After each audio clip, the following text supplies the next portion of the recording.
Antes de empezar, antes de comenzar el programa, bueno, esta semana es una miniserie, ya lo sabéis, con José Paunero. El capítulo anterior fue increíble. No es mejor que este. Y ya el tercero, creo que vais a aprender todo lo que hay que saber sobre las inversiones, incluso sobre aspectos financieros de la vida. En este segundo episodio hablamos sobre grandes empresas, buenas empresas. Mencionamos las mejores empresas. Hablamos sobre quality, calidad. Hablamos sobre momentum, tendencias. Hablamos sobre inteligencia artificial, farmacéuticas. ¿Cómo no? Psicología de la inversión. ¿Y por qué nadie compra cuando todo cae?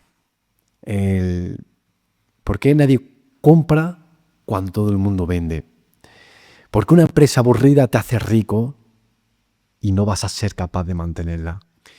¿Por qué queremos la inmediatez? Por eso los primeros 10, 50.000 euros los perdemos tan rápido, porque queremos grandes rentabilidades en poco tiempo y lo perdemos porque no existen. Caemos en la estafa del trading,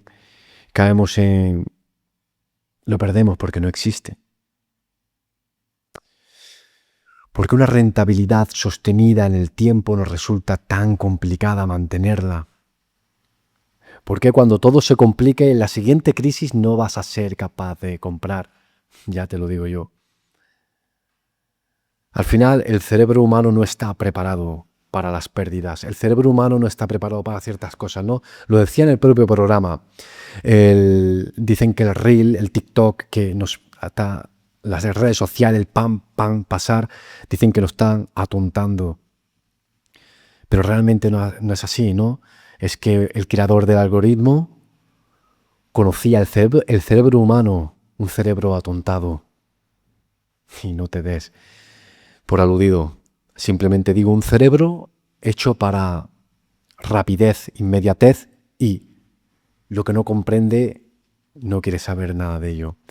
No comprendemos habrán creyentes en Dios que digan es que no lo comprendes, habrá creyentes en la ciencia que digan no lo comprendes, pero hablarse desde estos plásticos, mandarse audios, fotos, eso no se comprendía.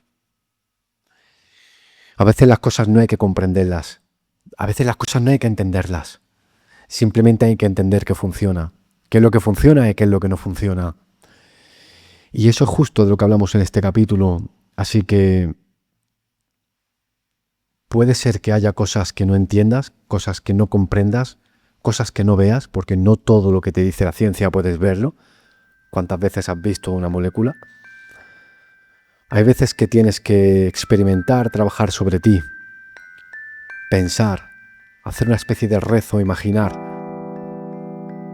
Y te das cuenta de que todo se alinea, te das cuenta de que todo sucede por alguna causa.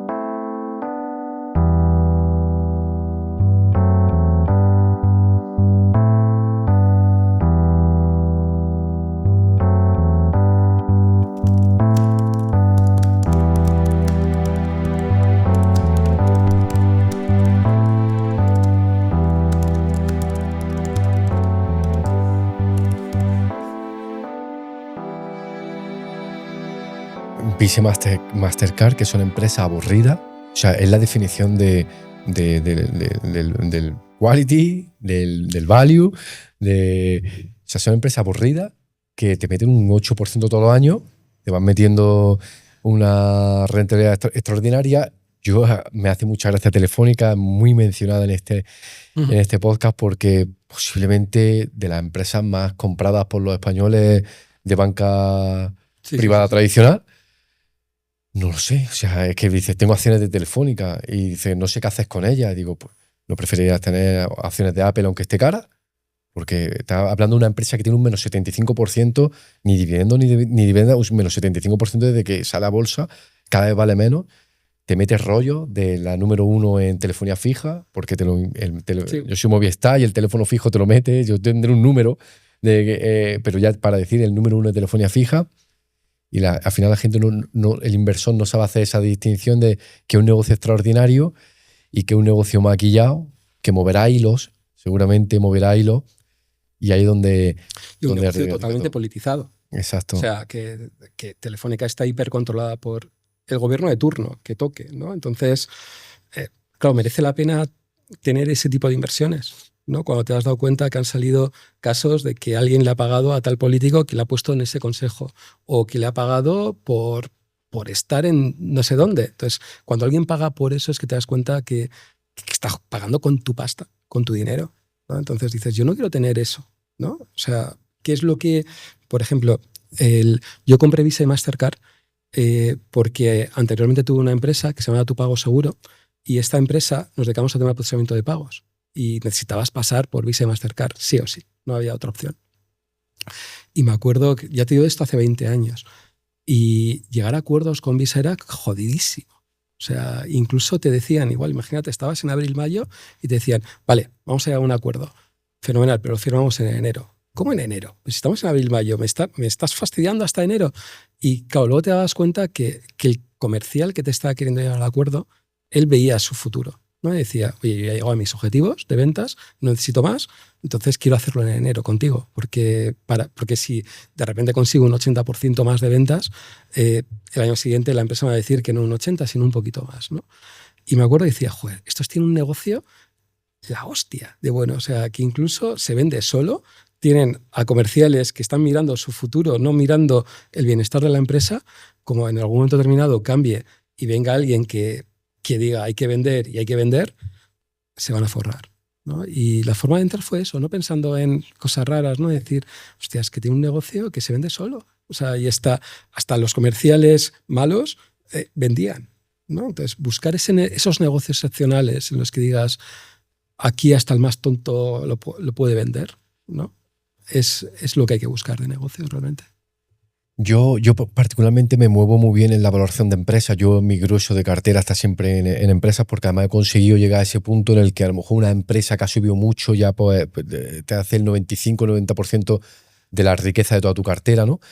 Pero es que es tan difícil que el inversor medio o que las personas o los que sigan Twitter, YouTube, explicarles que le gusta muchísimo el titular, la empresa que va a salir, esa narrativa de esta empresa del espacio que va a hacer.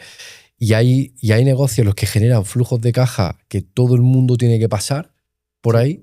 O sea, es probable que tomándonos un café ya hemos metido dinero a Visa o Mastercard en el pago. Seguro. O sea, en el día a día, y no lo ven porque yo siempre pongo esa horquilla, ¿no? Digo, de los 10.000 euros a los 50.000 euros es el peor margen que hay, porque es cuando quieres chispazo de quiero hacerme rico y entra en una empresa mala o un chiringuito financiero.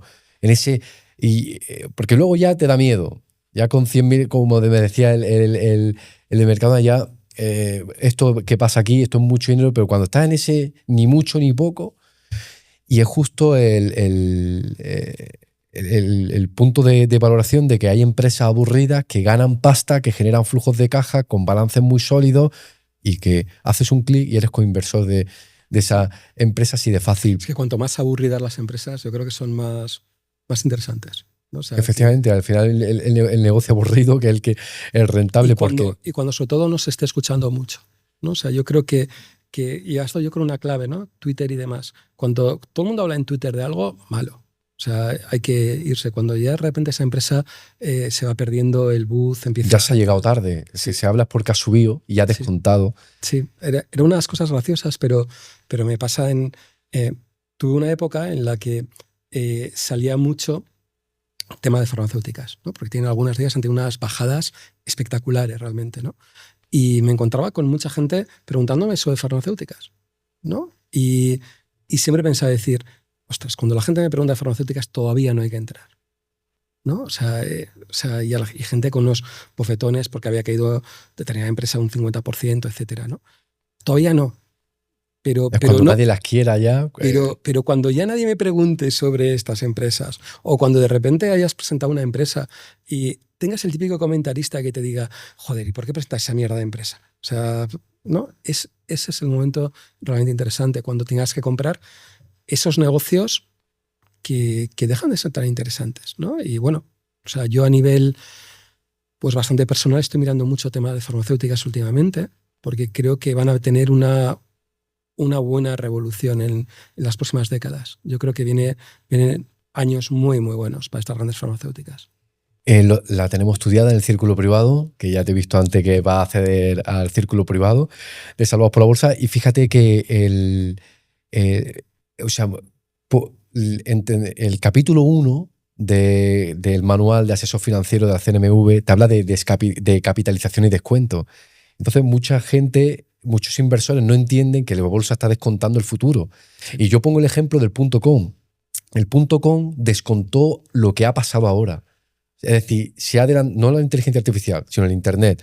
Se adelantó a lo que yo mi ordenador ahora mismo lo apago, no tengo ni buscaminas. O sea, no lo apago, no, si no tengo Internet, creo que no tengo ni o sea, no me sirve. Ya. No me sirve. Y me atrevería a decir que ni el procesador de texto me funcionaría. O sea, dependo puramente de Internet, ¿no? Entonces, eso es lo que se descontó en el .com, lo que compraban. Dice, oye, va a tener que esperar 10, 15 años o más para ver lo que realmente ha pasado, porque al final está descontando lo que... Pero fíjate, el tema de Internet yo creo que ha estado una clave muy importante. ¿Qué descontaba el mercado? Que me parecía que el mercado de Internet iba a ser el que hacía los cables, ¿no? Y que parecía que descontaba poco otro tipo de empresas, estilo Amazon o otro tipo de negocios. Hoy por hoy nos vamos a encontrar con algo parecido con el tema de la IA. ¿No? Todo el mundo está descontando que OpenAI o cualquier otra empresa va a poder ser la leche, ¿no? Pero no están descontando lo que viene de segundas derivadas, ¿no? O sea, por ejemplo, empresas farmacéuticas, ¿no? Hoy por hoy, el porcentaje que se dejan más de las empresas farmacéuticas es auténticas exageraciones. O sea, si ellas pueden conseguir en cierta manera con la IA reducir a unos costes mucho más bajos todo el sistema, lo que van a poder conseguir de nuevas moléculas, etcétera, yo creo que puede ser realmente espectacular, ¿no? Entonces, el mercado hoy por hoy está entrando en la primera derivada, ¿no? Es la IA, qué bonito, etcétera. Pero le está faltando esa segunda derivada y yo creo que es lo que hay que ver. O sea, el ganador de la inteligencia artificial creo que está en otro sitio. Creo que no está tanto en fotitos, en desarrollos, en lo que sea, sino en determinadas empresas que digan, puedo cambiar entero el negocio, puedo sacar muchas más moléculas, tema farmacéutico, en otro tipo de negocios también va a pasar. Y eso, el mercado, yo creo que hoy por hoy, es más, no lo está descontando, está pensando al revés. O sea, está pensando que muchas empresas, digamos, de tecnología o SaaS se van a la porra, ¿no? O sea, es que es algo... O sea, yo, por ejemplo, por negocio que vengo, yo tenía una empresa de alojamiento web de temas de hosting y he trabajado mucho con Cloudflare, ¿no? Realmente y es gente realmente buena trabajando. Y me acuerdo no hace mucho que la habían hostiado en bolsa de una manera bestia por todo el tema del SaaS apocalipsis y todo, etcétera, ¿no? Y me acuerdo que hablaba con ellos y era en plan, pues es que todo esto de la inteligencia artificial nos viene de cojones. Dice, ¿por qué? Porque antes ataques informáticos lo hacía gente muy buena. Hoy por hoy, con todo el tema de la inteligencia artificial, te vas a encontrar con gente pardilla, entre comillas, que pueda hacer unos ataques realmente brutales. Es decir, que esa ciberseguridad va a ser más potente, porque los posibles ataques van a aumentar, y si aumentan, vamos a poder cobrar más. Y en cambio el mercado diciéndole a tomar vientos, ¿no? O sea, o no tiene sentido, o yo qué sé, Adobe, ¿no? Una empresa que está cotizando unos múltiplos tremendamente ridículos, o sea, con lo que ha sido, ¿no?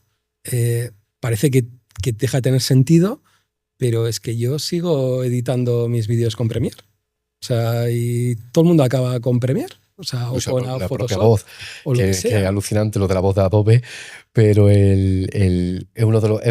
precisamente han mencionado, nosotros le titulábamos SaaSmageddon a uno de los meses que hemos analizado uno de los sectores más baratos, Adobe, ServiceNow, Intuit. O sea, empresas que hacen, cuando va a Estados Unidos, hace la declaración, tiene el nombre de la empresa, cuando va a hacer la declaración de la renta. Y están dejando unos múltiplos que nos vamos a acordar. ¿Te acuerdas que Adobe va a acabar? Ya pasó con Google. Si es que por la inteligencia artificial hay quien ha podido comprar Google a $90, que no lo va a volver a pillar, gracias a la inteligencia artificial. De la misma manera que yo pienso igual que tú, diciendo que o sea, ya no solo es que el trabajo de departamentos que te harán en poco tiempo, sino a nivel de salud, o sea, curará a nivel de los tratamientos, o sea, y a nivel de finanzas, las oportunidades que que nos están dando, no están dando. Pero, ¿por qué al final nadie compra cuando todo el mundo vende? Estamos hablando de psicología de la inversión pura y dura. O sea, es una de las grandes preguntas que siempre yo creo que yo me hago, ¿no? O sea, cómo es el único de los negocios, de los sectores en los que cuando hay rebajas la gente se olvida y en cambio cosas que no tienen mucho sentido la gente se mete ahí, ¿no? O sea, que de repente puedes comprar una acción por un precio ridículo y nadie las quiere y luego al revés, ¿no? La realidad que es que somos humanos y somos animales. O sea, y hacemos mucho seguidismo a lo que la gente dice, ¿no? Y vende mucho la literatura de esta persona se ha hecho millonaria con este tipo de acciones o todo ese tipo de cosas, ¿no? Entonces, eso hace que el seguimiento de la manada es algo que está súper estudiado y hace que nos comportemos así, como animales, ¿no? Entonces, ese seguidismo hace que el mercado haga cosas que sean extraordinarias, ¿no? Hoy por hoy, ese seguidismo se está viendo muy claramente en IA. Cuando antes hablábamos, decir, donde hay burbuja, los mercados están en burbuja, digo, sí, pero determinados mercados. O sea, todo relacionado con la IA, hiperburbujeado. Es más, posiblemente le quede un poquito, o sea, y demás, pero habrá un punto en el que esto nos dé grandes oportunidades, ¿no? En determinadas empresas. Y hay que saber qué empresas esta nueva, el tema de la IA yo creo que es algo que está para quedar y es una auténtica revolución, cómo va a afectar a determinadas empresas, ¿no? Y si el CEO o los gerentes de estas empresas son capaces de llevarlo a cabo, ¿no? O sea, antes hablabas, ¿no?, de que a ti te gusta analizar mucho el tema de las empresas. Yo analizo muchísimo a los gerentes. O sea, es donde más tiempo le dedico. O sea, porque creo que es clave que una empresa funcione o no funcione. O sea, la visión que tenga el gerente hace que sea la gran diferencia. O sea, Apple es Apple por Steve Jobs. Si no fuera por Steve Jobs, no es lo que fuera, ¿no? Entonces, y eso es lo que noto muchas veces, ¿no? Que hay mucho análisis de empresas, pero tú preguntas a mucha gente quién es el CEO, cuál es el nombre de los diferentes CEOs, y salvo los obvios, mucha gente no te va a decir, ¿no? O sea, tal empresa que sea tu número uno de capitalización, ¿no?, de tu porcentaje, ¿quién es el CEO? Pregunta, la gente no tiene ni puta idea quién es su nombre, quién es, cuál es lo que le mueve, qué es su objetivo en la vida, etcétera. Y eso que tenemos mucha información en la red para poder saber eso, ¿no? Y se desconoce. Dos conceptos muy buenos. Primero, quiero decir, cuando he dicho el seguidismo, yo hago análisis técnico para entrar, ¿no?, en mensual, nada de swing trading, de fondeo ni nada de eso, pero porque el análisis técnico es el estudio de las personas. Es obvio que si, a lo mejor tú y yo no, pero 7, 8 personas salimos corriendo por esta calle, puede ser que se crea esa estampida, ese efecto manada. Eso es lo que te dice el análisis técnico. Ahí nace un soporte y una resistencia. Todo el mundo vende en precios redondos, venden Apple en 90, compran en 120, y luego ni que decir ya también los propios fondos de inversión, los propios institucionales. Pero yo ya cada vez analizo, ya desde los primeros cursos que hacíamos de inversión, que mezclábamos. Yo cuando hablo con un fundamentalista, dice, este tío un charista, este tío nada más que hace análisis técnico. Y cuando hablo con alguien de análisis técnico, dice, este es fundamentalista, este nada más que mira el balance. Y hago precisamente ese mix. Sí, pero sí. Es que hasta más, yo ya, antes que descontar flujos de caja, yo prefiero mirar la gráfica, descuento flujo de caja para decir, está gordo o está flaco. Pero ya no, cuando la gente dice un 122, se cree que vale eso. O sea, no sabe precio con valor, no sabe diferenciarlo. Yo ya me baso más en el análisis técnico para hacer distintas entradas o entrar a una compañía 2 o 3 veces por el comportamiento de las personas irracional, que hay una gráfica a nivel mensual, en una década, que te dice cómo se han comportado y tú puedes actuar en contra de ello. Y has mencionado lo de los CEOs, la directiva, en lo que yo decía que hay un estilo de inversión muy sencillo, que no tienes que saber ni de balance, ni tienes que saber de nada.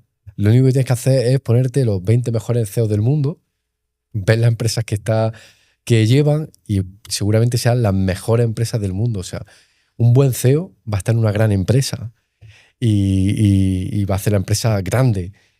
Y el estudio de la directiva, el estudio del CEO, el estudio de la gerencia, cómo se alinean, es ya un estilo de inversión. O sea, PayPal, Es un estudio de inversión puro y duro. claro, Sí. PayPal, que está muy perjudicada en bolsa, independientemente de que habrá que analizar si va a desaparecer finalmente PayPal o no, con la salida de Stripe o no, pero ¿qué hacen con el CEO? El 99% de su salario, lo que haga las acciones en la compañía.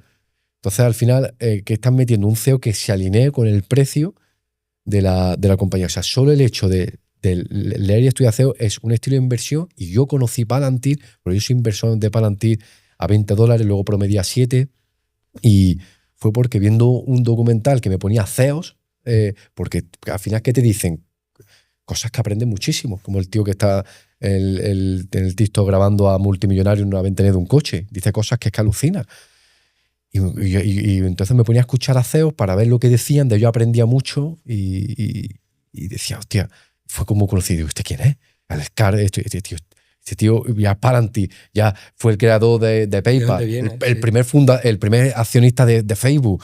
Ya empezó ahí a hilar, y ya finalmente lo que has dicho ya con esto termino, y finalmente lo de la conducta humana, que dicen, es que el reel nos va a volver, ¿no? Yo digo, o sea, el que inventó el reel es porque conocía al humano. Tal cual. No nos está cambiando nada. No, que nos va a perjudicar, que el que nos seca el cerebro, te lo compro. Pero que el que inventó el rileo, la inmediatez, el quiero esto y 10 segundos no te compro para arriba, es porque conocía claramente la conducta humana. Y Estás dando con una clave, y es uno de los grandes, de la parte de economía, uno de los grandes desconocidos es lo que es la economía conductual, ¿no? Es la economía relacionada a cómo conducta en las personas, ¿no? Y todo eso te descubres grandes secretos a la hora de poder cómo invertir, cómo gestionar, etcétera, y darte cuenta dónde están los errores de las personas. Y somos muy, muy conductuales realmente, ¿no? Pues, por ejemplo, hablabas, ¿no? Si tú pones una persona con una cola, la gente va a estar esperando porque piensa que es mejor. O el tema de pricing. O sea, tú haces mañana vender algo por 80 euros y lo vendes por 800. O sea, te vas a encontrar que posiblemente el de 80 vendas menos que el de 800, ¿no? Todo ese de tema de cómo hay que vender, cómo gestionar, cómo gestionamos todo esto, es una rama que se llama economía conductual, que es que la leche es que en Estados Unidos hay universidades realmente muy buenas hablando y haciendo másteres de economía conductual y cómo poder aplicarlo en el día a día. En cambio, en las universidades españolas, la economía conductual pasa como algo casi esotérico. O sea, ¿no? En el plan de decir, bueno, pero esto es de psicología o de qué es, ¿no? Y lo que no sabe mucha gente es que hay 2 grandes premios Nobel de economía que son economía conductual pura y dura. Y es la leche que hoy por hoy en una facultad de economía o de empresa no se estudia economía conductual.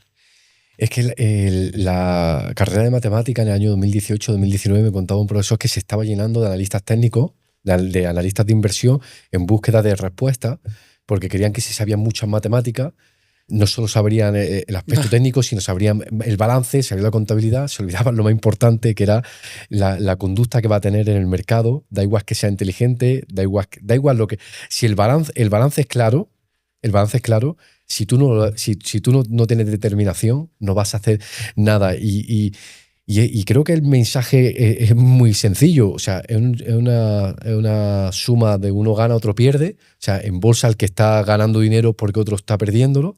Si tenemos la oportunidad de ver qué hace todo el mundo y poder hacer lo contrario a lo que hace todo el mundo, y ahí es donde está precisamente la riqueza.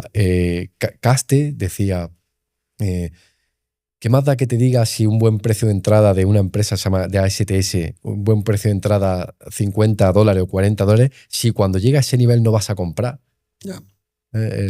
Cuando llega a ese nivel no vas a comprar porque $90 Google, eso lo hemos hablado en Salvados por la Bolsa, en Discord, que entonces estaba la gran oportunidad que decía, pero tío, la empresa tiene el 98% de cuota de mercado, sale OpenAI y pega esa caída. O sea, realmente cuando domina esa psicología de la inversión, te vuelve mucho más competitivo en el mercado más difícil y competitivo del mundo, aunque sea el más rentable y seguro que hay, y te va a llevar todo el dinero de esas personas que va a decir, tío, es que de verdad yo me creía que las mascarillas eran para siempre. De verdad que yo me creía que no íbamos a comprar más iPhone. La gente no se hace los números. Mira, te voy a comentar un caso muy, muy curioso, ¿no? Una mentoría, una señora sobre el tema de Bitcoin, ¿no? Hipercreyente de Bitcoin. O sea, hipercreyente en el sentido de decir 200.000 euros invertir a Bitcoin. Estaba en máximos, más o menos Bitcoin, le digo, oye, mira, hazte un DCA. Un DCA es invertir poquito a poco y ya está. O sea, que el Bitcoin no va a acabar mañana ni demás. O sea, y tiene mucha volatilidad. Vale, pues va comprando mes a mes una cantidad, ¿no? Y al cabo de unos meses vuelvo a tener una mentoría con ella y me digo, oye, estarás encantada, ¿no? Estarás contenta porque el Bitcoin se ha hostiado. Y me dice, es que no he comprado más, es que estoy perdiendo no sé cuánto dinero. Y le decía, digo, pero a ver, pero si tú me habías dicho que ibas a comprar a 70.000 euros, o sea, y que estabas encantada de que bajara a 70.000 euros, ¿no? Y ella me decía, ya, pero me he dado cuenta que a 70.000 euros lo que estoy perdiendo de dinero, ¿no? Estoy perdiendo en lo que he ido metiendo cerca de 20.000 euros. Y diciendo, pero a ver, ¿no te has hecho los números? ¿No te has dado cuenta que si tu hipótesis de que Bitcoin baja a 70.000 o a 50.000 euros, tu cartera está con una hostia de puta madre, ¿no? De que es normal, ¿no? Pues te encuentras con la sorpresa de que esta persona te decía, hostias, pues es verdad, no me he dado cuenta. Entonces, no has comprado en rebajas cuando te has dado cuenta que no he comprado porque tengo una pérdida, la de Dios, ¿no? O sea, que tú no eres importante realmente, ¿no? O sea, tú tienes que tener tu cálculo y saber que si tu hipótesis es decir que tu último Bitcoin lo vas a comprar a 30.000, tu cartera posiblemente valga 100.000, ¿no? ¿Eres consciente de eso? Y hasta que esta persona se dio cuenta de que es cierto, hostias, pues es verdad. Pues date cuenta de que en ese momento vas a perder 100.000 pavos. O sea, ¿cómo vas mentalmente a pensar que he perdido 100.000 euros? La ¿Cómo vas a variabilidad. gestionarlo, ¿no? Personalmente. Nuestra mente no está preparada para gestionar y ponernos en el lado negativo, ¿no? Y ver que esa oportunidad de haber comprado, que se ha cumplido tu tesis de inversión, de que va a haber momentos en los que va a tener el Bitcoin por esas cantidades, va a suponer implícitamente una pérdida brutal, ¿no? La variabilidad es muy, muy compleja. El decir que he comprado lo mismo, pero más barato. Cuesta, creo que muchísimo trabajo explicar el que al final. El ejemplo que me gusta mucho es el de, oye, te llaman por teléfono y dices, mira, te llamo de un sorteo, te han tocado 2 millones de euros, y bueno, te pegas todo el día muy contento, alegre, no sé qué, invita, lo que sea, descorcha una botella, y al final de la noche dice, perdón, había un error y había otro boleto, es 1 millón, había otro boleto compartido. La gente dice, hostia, he perdido 1 millón, y posiblemente incluso esté hasta triste. Y dice, que no, ya no son 2 millones, que es Pero 1 millón. Eso lo explica mucho. Hay un psicólogo economista, lo curioso que es psicólogo, pero le dieron el premio de Nobel de Economía, que se llama Daniel Kahneman, y Tversky, Ajá. que sería su socio, ¿no? Y que hablaban de eso, ¿no? De cómo la pérdida, o esa pérdida que aunque no la hayamos tenido, nos afecta el doble que la ganancia. O sea, nuestro estado anímico nos impacta el doble la pérdida que realmente ese beneficio, ¿no? Entonces, poder trabajar en eso hace que cambie la situación, ¿no? Pero la gente no, o sea, está demostrado, ¿eh? O sea, no es una cosa que no estemos inventando. Cómo hacer que esa persona que está invirtiendo en bolsa sea capaz de decir, ¿qué pasa si el mercado cae un 30-40%? O sea, que seguro va a pasar unas cuantas veces en la vida de una persona, ¿no? ¿Cómo vas a vivir esa situación? O que se va a romper el mundo. ¿Con quién vas a hablar? ¿No? ¿Qué va a pasar con tu pareja? ¿No? O sea, porque eso queda muy guay en el momento en el que tú compras tal acción y tú le dices a tu pareja, oye, que he metido 10.000 pavos y has sacado 5.000, eres un campeón. Pero tú dile a tu pareja que he metido 10.000 y ahora valen 5.000. O sea, pues vas a estar así durante mucha temporada, si acaso no se va tu matrimonio adelante, ¿no? Entonces, es importante esto, hablarlo, es importante que tu pareja sea consciente de que estás invirtiendo a un periodo muy amplio, que sepa que puedes llegar a perder un 30-40% cuando estás invirtiendo en bolsa, y cómo vas a vivirlo, ¿no? Y con quién vas a hablar de esta situación. ¿Por qué? Porque el tema del dinero es el gran tabú que tenemos en nuestra sociedad. O sea, si te fijas, Broncano, ¿no? El A1, tal, su puto secreto, ¿qué ha sido? Simplemente hablar y preguntar a un famoseto y decirle, oye, ¿cuánto dinero tienes en el banco? 1, y 2, ¿cuándo es la última vez que has follado?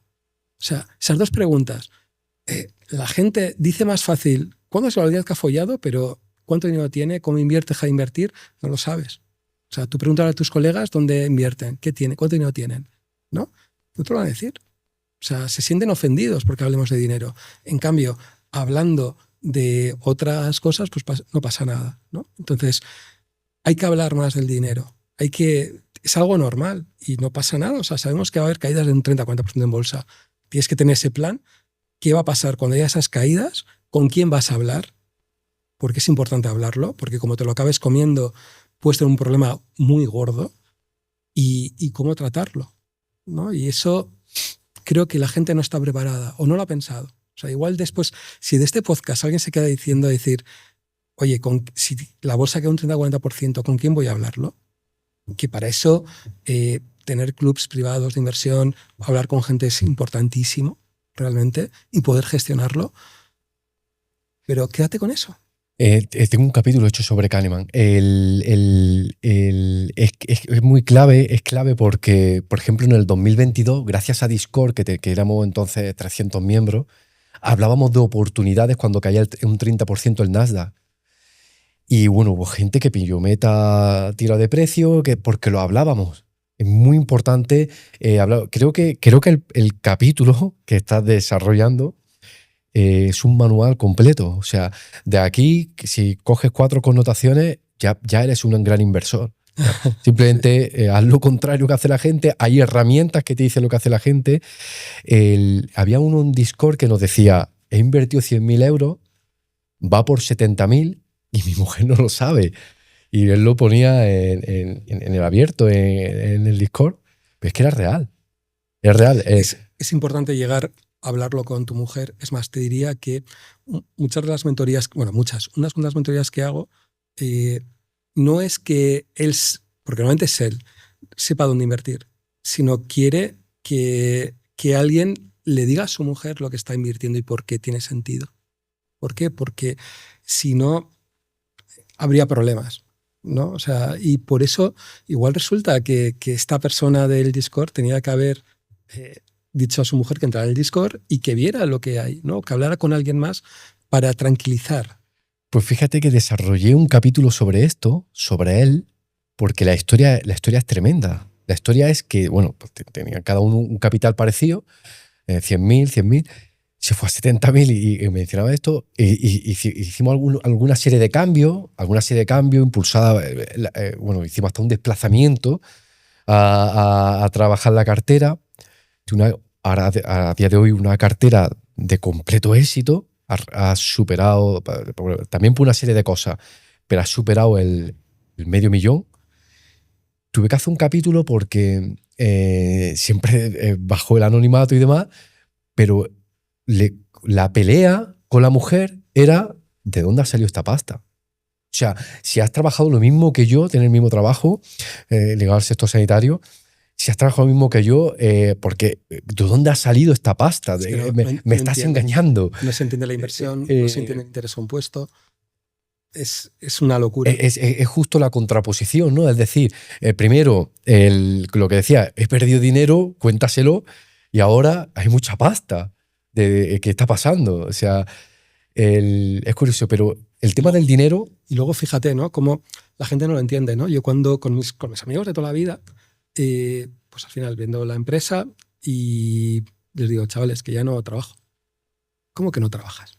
Tendrás que hacer algo, ¿no? Tal. No, ya está. O sea, voy a hacer que el interés compuesto trabaje para mí. O sea, sé que con una tasa de retiro determinada no voy a llegar a gastármelo. La gente no lo entiende. La gente no entiende que se pueda llegar a tener un capital y que de ese capital puedas vivir sin que tenga que ser grandes problemas, ¿no? A la hora de hacerlo. Y luego la gente se sorprende cómo de un determinado capital con poco, cómo alguien ha podido llegar a esos 500.000 euros y él no tenga nada o tenga 100.000 euros, ¿no? Y la gente no lo entiende. O que un 8% sostenido te hace rico. Sí. Es que no se lo puede explicar a una persona de que si tiene una década tan aburrida. Es como decir, que 5 años entrenando te puede convertir en un jugador olímpico, ¿no? Es muy difícil. El interés compuesto, como esas 2.000 canastas antes de tirar, para saber tirar a canasta, es tan... el cerebro no está preparado. A menos que lo prepares, no está preparado. No está preparado. Y la sociedad no te prepara para eso, ¿no? O sea, te pone todo lo contrario. Todo el contrario. Aprende inglés en 3 semanas, no en 3 años. Es que ese anuncio, de verdad, me hace mucha gracia. Es la segunda vez que lo digo en los capítulos, pero es que dice, ¿para quién está hecho este tipo de curso? Para quien tenga prisa en aprender inglés. Yo pensando, bueno, entonces habrá gente que diga, yo no tengo prisa en aprender inglés, este curso no es para mí, yo quiero mis 3-4 años, ¿no? Y al final, ¿cómo se aprende inglés? En 3 años voy a dar un cambio de tercio porque no sé si quieres decir algo más de la psicología de inversión, nada más. pero es que han mencionado algo que no voy a dejar que te vaya sin que lo hablemos.